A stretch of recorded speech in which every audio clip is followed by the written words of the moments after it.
Now we move to swimming, and we'll introduce one of the most decorated athletes ever to participate in any sport in the state of Kansas, and certainly one of the top female swimmers in Stanford University history.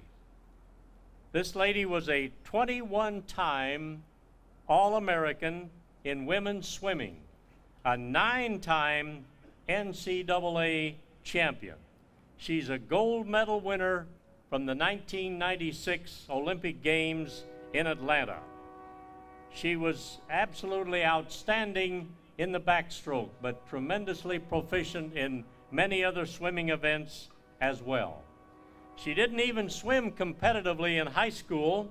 She competed for the Kansas City Blazers swim team for 8 seasons, beginning when she was 11 years old, and then went on to be a superstar at Stanford. Certainly deserving of inclusion into the State of Kansas Sports Hall of Fame, my pleasure to introduce Catherine Fox.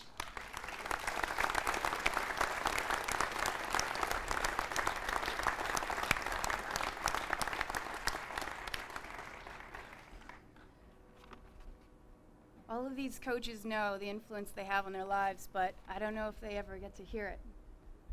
So this is just a little thank you. It's been said that for something to be built, it first must be imagined. I believe this to be true, but I'd like to add something to this thought. It is this: imagination does not take place in a vacuum. Neither the dreaming of anything bold, nor the building of anything substantial happens without a lot of people coming together to make it happen. My own dream and my athletic achievements happened with the support of many people, including my parents, teammates, and coaches. I am grateful to all these people for the years of sacrifice and support they generously gave to me to make a collective dream become a reality that ended up at gold at the U.S. Olympics in Atlanta 10 years ago this summer.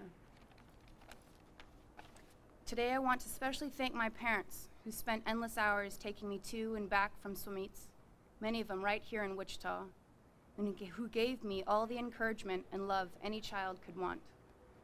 Today, I want to thank my Kansas City Blazer teammates, who worked just as hard as me month after month, supporting the team, even if they received far less recognition than I did. And today, I want to thank the staff of the Missouri Valley Swim Association and the Kansas City Blazers for all the support they offered to me to so many swimmers over these years. Of course, the Kansas City Blazers Swim Club is something very special. It is the living dream of head coach Pete Malone, my good friend and former coach. If truth be told, I would not be here today at this wonderful induction ceremony without Pete's own dreams and the dedication, coaching, and personal support he gave to me over some 8 years that I was with the Kansas City Blazers. He's a very special coach indeed. Getting a little teary-eyed. In U.S. swim circles, top swimmers and coaches frequently single out about half a dozen states consistently producing the best swimmers and swim programs. Not surprisingly, on the East Coast, there's New York and Florida.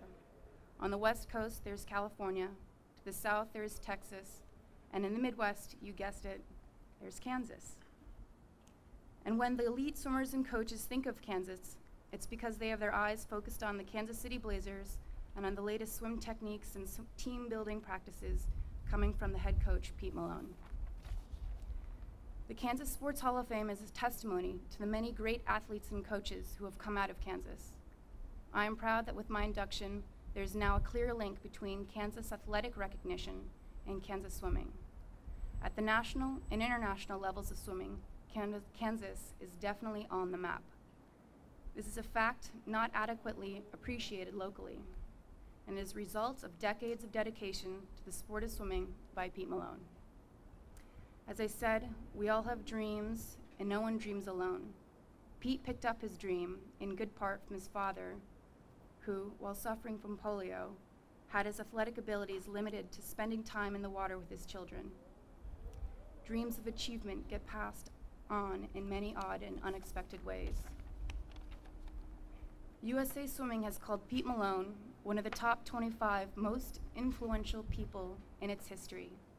He has coached individual swimmers to qualify for senior nationals and junior nationals every year since he founded the Blazers.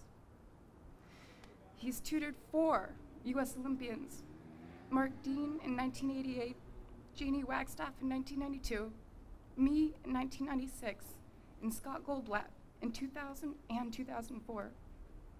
He coached 1 Swiss Olympian, Nadia Kruger, to the Olympics in 1984. No fewer than 21 swimmers from the Kansas City Blazers have had swim times ranked among the top 25 in the world. As the Kansas City Blazers head coach, Pete not only taught swim techniques, but a commitment to excellence that reaches every aspect in one's life. He has changed the lives of thousands of swimmers who have gone through his program. Without him, we would not understand what dedication, determination, and the pursuit of excellence truly are. Pete's vision has always been fixed on the lessons that athletic can bring to one's larger life experiences. Not a practice went by without his constantly reminding us that success reaches far beyond the pool. I don't know how many times I've heard Pete tell me, "You gotta get tough. You gotta be mean. You gotta own it." He spoke of values, the need to focus, and the need to set goals. He has taught us to process defeat just as one would claim victory. Someday, I fully expect Pete Malone's name to be etched into the Hall of Fame next to mine. I can truly say that outside of my mother, my father, my brother and sister, he has been the most influential person in my life. Finally, I am grateful to the Kansas Sports Hall of Fame for recognizing my achievements here today. I thank you all from the bottom of my heart. I will carry this memory everywhere I go and whenever I proudly tell people I encounter that I come from the great state of Kansas.